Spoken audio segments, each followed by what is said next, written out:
This summer, we're inviting you for a very special double feature book study, diving into Small Groups, Big Results by Dr. Julia Lindsay and Rock Your Literacy Block by Lindsay Kemeny. Over 8 weeks, we'll dive into practical research-aligned strategies to help you build a more intentional literacy block, strengthen your small groups, maximize instructional time, and head into back-to-school season with a little more pep in your step. You'll get live weekly discussions, recordings, planning supports, and a community of passionate educators learning alongside of you. If you're ready for practical implementation and not just theory, come join us this summer. It's the summer of the Lindsays. Head to the link in the show notes to save your spot. You're listening to the 100th episode of Literacy in Color. Welcome to the Literacy in Color podcast. I'm your host, Michelle Sullivan, a science of reading advocate with over a decade of experience as a reading interventionist and literacy coach. I'm passionate about making evidence-based instruction both effective and engaging. If you're interested in captivating our learners on reading fluently and understanding language, or as I like to call it, keeping it colorful, then you've found the right place.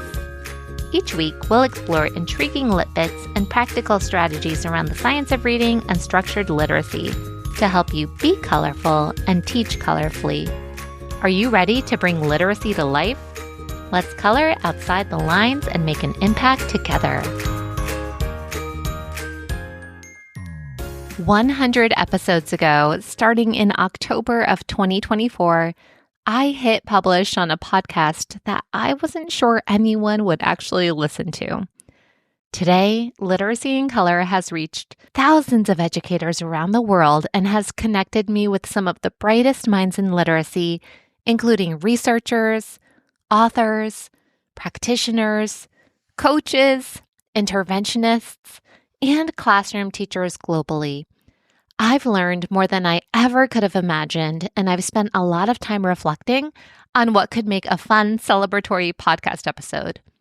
And honestly, when I started this podcast, I wasn't sure I'd have enough to talk about for 10 episodes, let alone 100.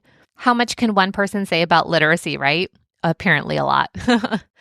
And I think that's because literacy isn't black and white. It's nuanced. It's complex, and new research is constantly emerging. And that's one reason why this podcast is called Literacy in Color. Every conversation reveals a new shade that we can consider. But before we get into the bulk of this episode, I thought it would be fun to take a quick look back at some of your favorite episodes from the first 100. So according to the numbers, your top 5 favorite guest episodes include Small Groups, Big Results with Dr. Julia B. Lindsay, What Real Implementation Looks Like with Justin Browning, Phonemic Awareness Research Unpacked with Dr. David Kilpatrick, Rock Your Literacy Block with Lindsay Kemeny, and Making Words Stick, talking about orthographic mapping with Dr. Molly Ness. And because I know you also enjoy hearing my little literacy spiel solo every once in a while, I also pulled your top 5 favorite solo episodes. So they were 4 warm-up drills for effective phonics instruction, blending strategies, K2 Morphology Made Meaningful, teaching word structure through bases. And this is semi-solo only because Sarah Paul and I are literally attached at the hip. Then orthographic mapping, sight words, and high-frequency words, what every teacher needs to know. And finally, multisyllabic spelling made simpler, 3 strategies for spelling longer words. So I'm happy to link all of these in the show notes for you to have a re-listen this summer. And it's probably no surprise that phonics, morphology, how the reading brain works, and what our instruction can look like in action continued to be topics that educators are really hungry to learn more about. So don't worry, I have no plans to stop talking about them anytime soon. In fact, you can always shoot me a DM on Instagram or even an email for episode topic requests. And now that we've had a little recap, I also want to share a moment of gratitude in my reflections because this past year has been one of the most exciting and really transformative years of my professional life. So I've jokingly started calling it my author era. And fun fact, little fourth grade Michelle won Best Author as a superlative certificate in my class, and I always had dreams of becoming one. So big news, drum roll please. Right now I'm putting the final touches on a book about writing with the incredible Amy Siracusano. I'm also writing a morphology book, which is one that I've dreamed of writing for years with my partner in crime, Sarah Paul.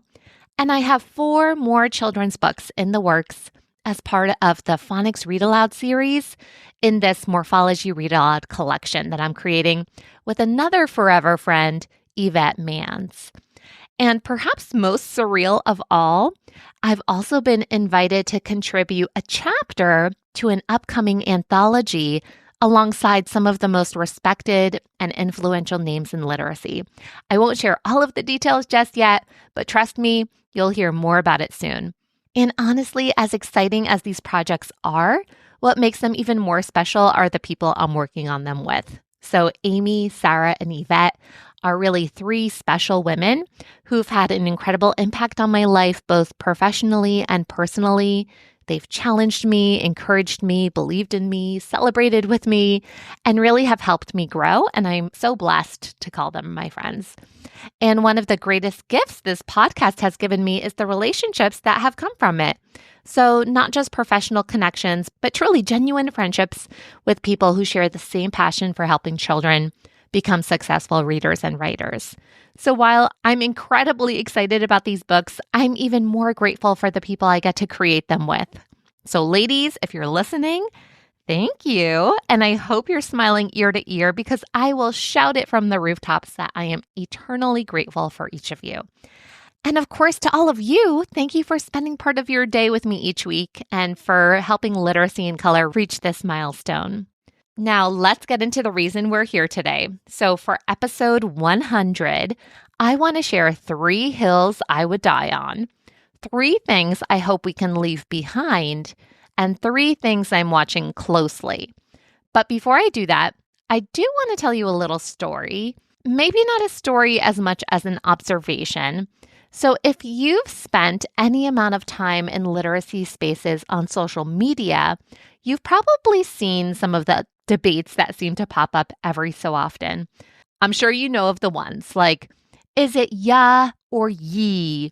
Is it wa or woo? And listen, I am the first person to tell you we should be careful not to add schwas to our sounds and be really clear with articulation. But I'll also tell you that the sounds of Y and W are particularly tricky because they're glide sounds. They literally glide into the vowel that follows them. That's their job. So isolating those sounds cleanly is really hard to do. Another debate I see all of the time is people saying, oh, letters don't say sounds, letters represent sounds. And people will argue over this language. And again, I get it. Letters don't talk. The alphabetic principle is all about understanding that graphemes can represent phonemes. But don't shoot the messenger here. Neither of these things are the science of reading hills that I am willing to die on. I am not taking the great y and w debate to the grave. I'm not planting my flag on whether to say represent versus say. In fact, most of the time, I just find myself saying that letters spell sounds because I think it naturally connects to reading and writing. But the point is this, I don't think that those are the things that are tripping up our students. I don't think struggling readers are sitting in intervention because someone said "wah" instead of "woo." And I don't think comprehension gaps exist because a teacher said that letters say sounds instead of that they represent sounds. So I sometimes worry that as a profession, we can get so caught up in these little debates that we lose sight of the actual goal, which is helping children become readers.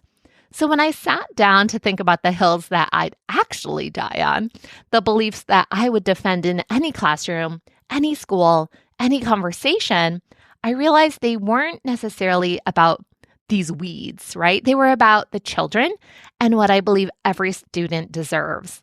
So let's start with hill number 1, and it's that every child can learn to read.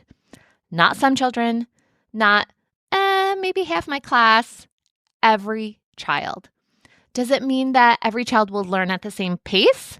Absolutely not. But I firmly believe that every child is capable of making meaningful progress when given the right type of instruction, the right support, and enough time. And we know that the research suggests that roughly 95% of students can learn to read when provided with effective evidence-based instruction. When you think about that 5% leftover, we're thinking about students who have really, really challenging language difficulties. Maybe they're even nonverbal. And my heart has always been an intervention. We all likely have encountered that child who believes that they're bad at reading, or they want to avoid even trying because they're afraid of making mistakes. They watch their classmates pick up books with confidence, and they're silently wondering to themselves, what's wrong with me? How come it's so easy for them? And if you've worked with striving readers, you know exactly what I'm talking about. So teaching students how to read isn't just about teaching skills. And yes, students need explicit instruction. Yes, they need systematic instruction, targeted practice. These are all the main ingredients of our recipe. But they also need someone who believes that they can do it. Someone who sees the possibility before they see even the proficiency. Sometimes before students learn to believe in themselves, they need that teacher who believes in them first, especially when we consider our older striving readers who already feel defeated. So if there's one thing I've learned from working with striving readers myself, it's that growth doesn't start with the program, but it starts really with that belief.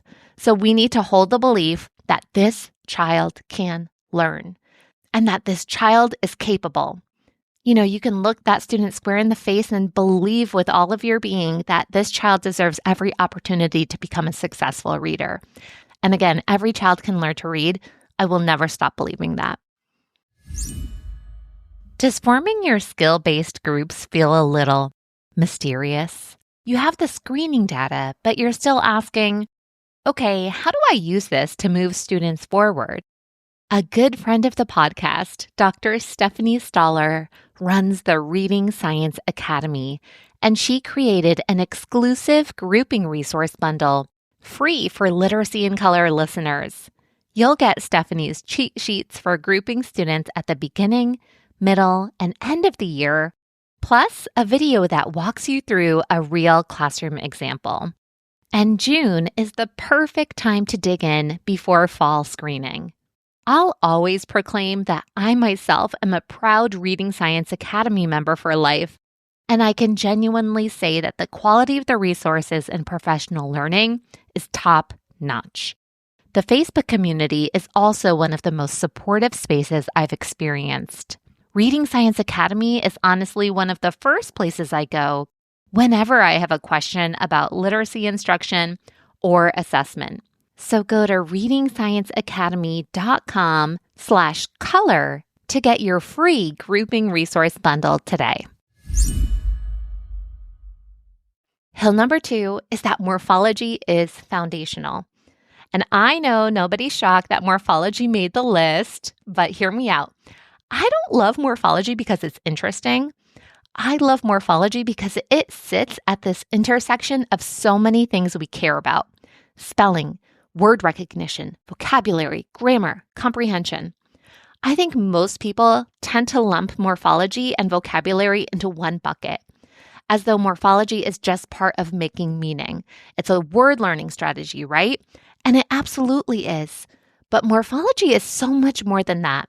Morphology doesn't just help us understand words. It helps us read them. It helps us spell them, use them properly when we consider grammar and syntax. It helps us understand how words are related to one another. And it also helps us make sense of our seemingly chaotic English spelling system. When students learn that jumped and played both contain suffix ed, but are pronounced differently, that's morphology.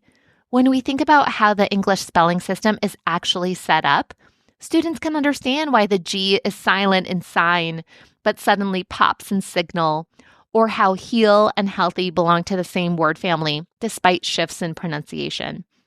In fact, one of my favorite examples of starting this work early comes from my own daughter. So she's finishing kindergarten this year. And when we were sitting in the car driving to her kindergarten screening last summer, she was feeling a little nervous. So I'm sitting in the front seat saying, "Oh my goodness, sweet girl, mommy already taught you how to read. You've got this, but let's play some sound games, right?" So on the drive, we start playing some phonological awareness games just to calm her nerves. So I'd give her the sounds to blend together, or I'd give her words to segment. And in one moment, I said, "Okay, d, aw, g." And she said, "Dog." And then I asked her, "What would we add to the word to make it dogs?" And without missing a beat, she replied, "S." Actually, suffix S, because it's not just a letter, it has a job. And honestly, my heart melted right there in the driver's seat, because that moment really captured everything I believe about early morphology instruction. She wasn't just thinking about sounds. She was thinking about meaning. She understood that spelling represents ideas, not just phonemes. Morphology wasn't too advanced for her. She, at the time, wasn't even in kindergarten yet. It wasn't developmentally inappropriate. It was simply presented in a way that she can understand. And that experience reminded me that even our youngest learners are capable of thinking deeply about language when we give them the tools or the vocabulary to do so. So we don't have to wait until 3rd, 4th, or 5th grade to start building morphological awareness. We simply need to start where students are and help them notice that words carry meaning. So morphology really gives students a framework for understanding that words are not these random collections of letters. They're meaningful structures. And when that is foundational knowledge, language starts making more sense and words feel more connected rather than isolated. And the really fun part is when students start noticing patterns and they start asking questions, becoming curious about language. So the more I learn about literacy, the more I'm convinced that morphology isn't just the icing on the cake that's kind of cool to explore in upper elementary and beyond. It's one of the key ingredients baked into the cake itself. Hill number 3 is that engagement is not the enemy of rigor.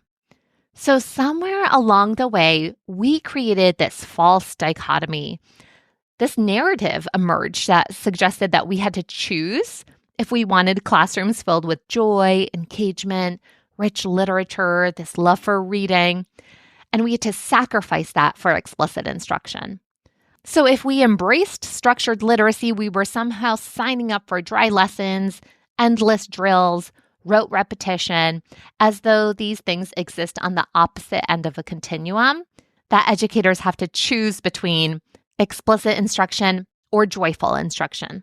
But I don't believe balanced literacy owns joy, and I don't believe that structured literacy only has to be rigorous. Children deserve both: explicit instruction that helps them become successful readers, and classrooms that spark curiosity and wonder and discussion and the genuine love of language because they are readers, right? That joy comes from success. So the goal was never to replace joy with science. We really should be tapping into reading science, informing how the brain actually learns in order to create more successful readers so that children could experience the joy that reading brings. To me, that's the entire point. So let's move into 3 things I hope we leave behind. So number 1 is the search for a silver bullet. I hope we stop searching for the thing that will save literacy, the perfect curriculum, the perfect program, the perfect app. After 17 years in education, if there's one thing I've learned, it's that programs don't teach children. Skilled and knowledgeable teachers do. And that's more than just this quotable sticker to put on your water bottle. So a solid curriculum and high quality materials really matter, but knowledgeable educators matter more. And if I'm being honest, one of my concerns right now is that we're in a danger of oversimplifying what the science of reading actually is. Sometimes it feels like we've reduced it to a shopping list, like buy this program or this tech intervention that's going to solve all your problems.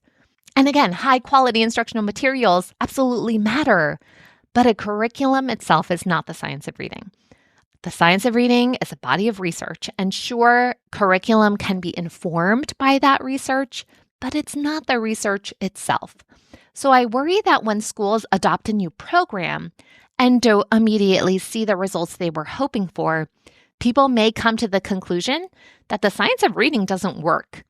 But fixing the literacy crisis isn't solved by asking, oh, what curriculum are we using? Or what curriculum can we switch to that might be a little better? The bigger question is, how well do we understand the research that informed it? How effectively are we implementing that? And how are we responding when students need something more? The most powerful thing we can invest in isn't a box, it's the people opening the box. So no curriculum can replace a knowledgeable teacher who understands reading development, who recognizes students' needs and knows how to respond. That's the real game changer, and I think it always will be. The second thing I hope we leave behind is this belief that technology will solve everything. So I will proudly say that I am a complete grandma when it comes to technology in the classroom. My personal dream is to take the tech out of K-2 classrooms when it comes to student use. I don't know, maybe even higher. But I think we're putting far too much faith in technology.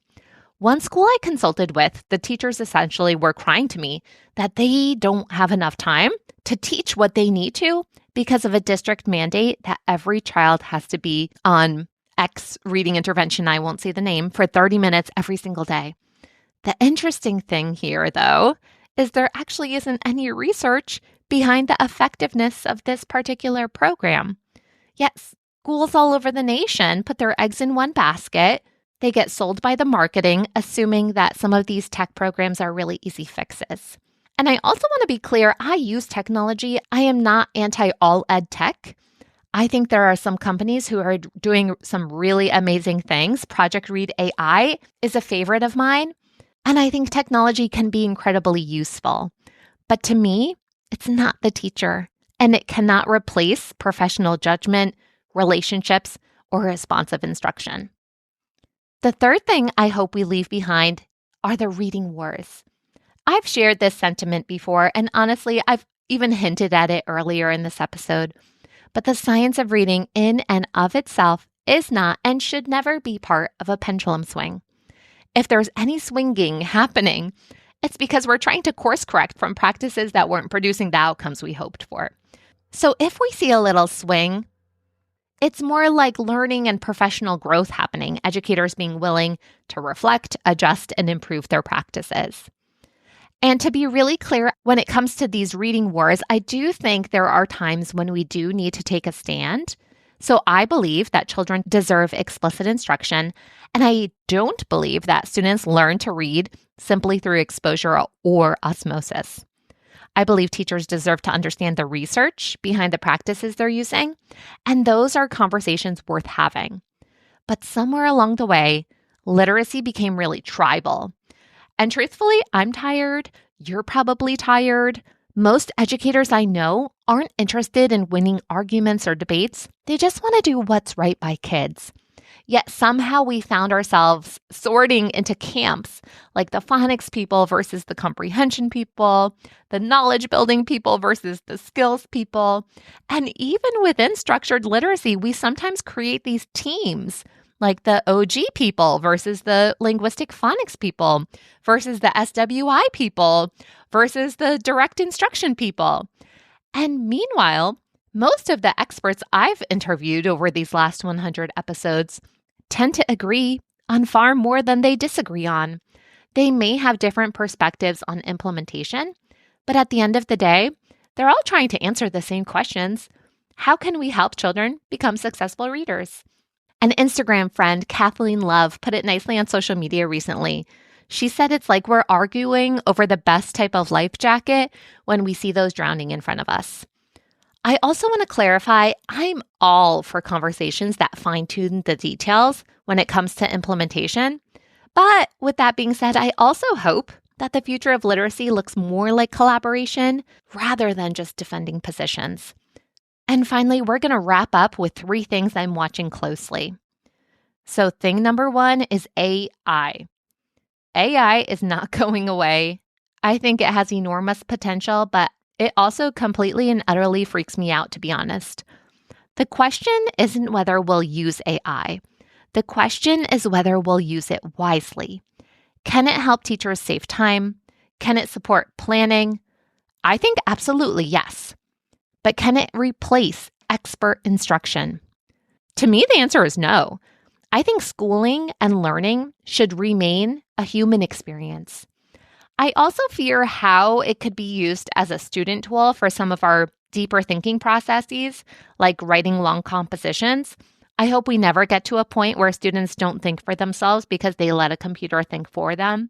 So anyway, I'm curious, maybe a little excited, but I'm also really cautious. And I think we're in this space where both things can be true at the same time.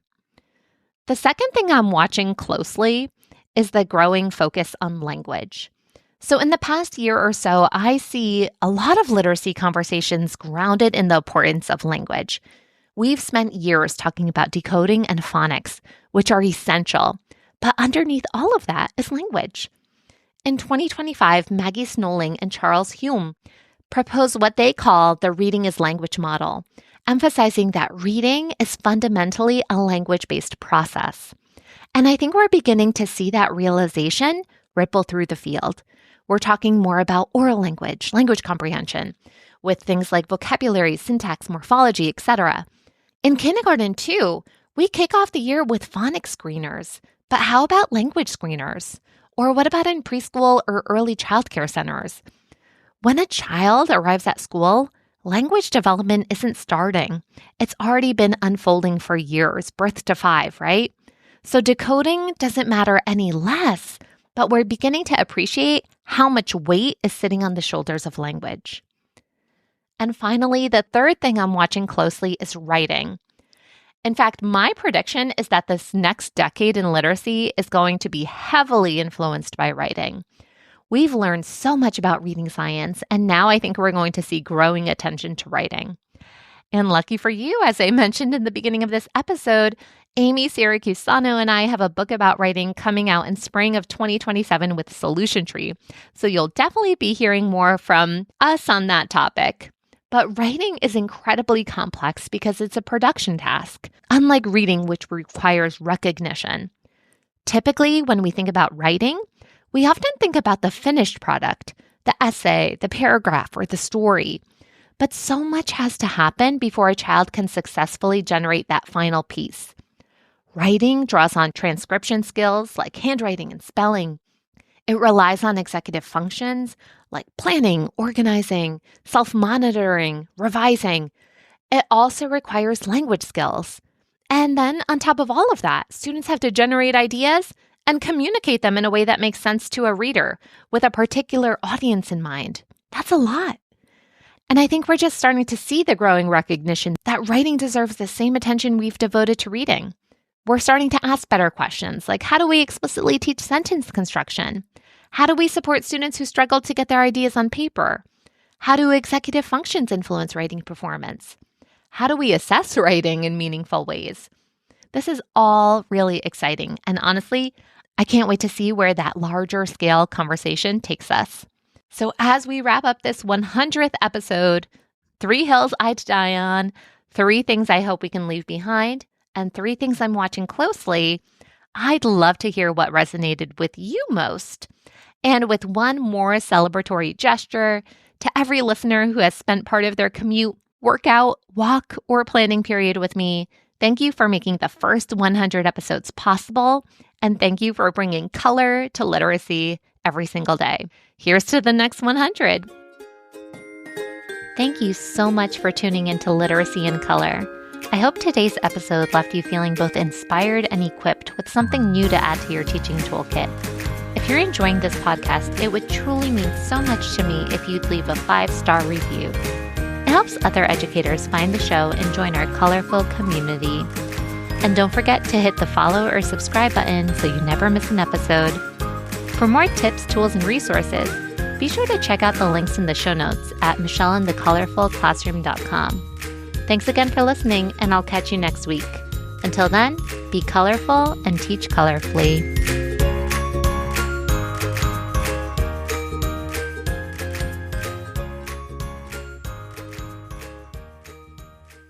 Do you ever catch yourself saying, English is just crazy?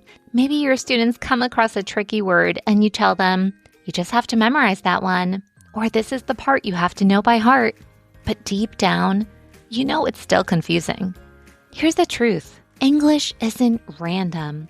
It's a wonderfully complex system, and once you understand how that system works, through sound, structure, and meaning, everything changes. That's what Sarah, Paul, and I teach inside Mastering Morphology. This isn't another curriculum. It's deep teacher knowledge inside a practical, comprehensive course that finally shows you how words really work. No more exceptions, no more gimmicks or patching holes with memorization or phonics alone. It's time to go beyond sound it out and give your students the framework they need to truly understand words. So if you're ready to stop guessing and start teaching with confidence, join us inside Mastering Morphology. Enrollment is open now, so we invite you to click the link in the show notes to get started.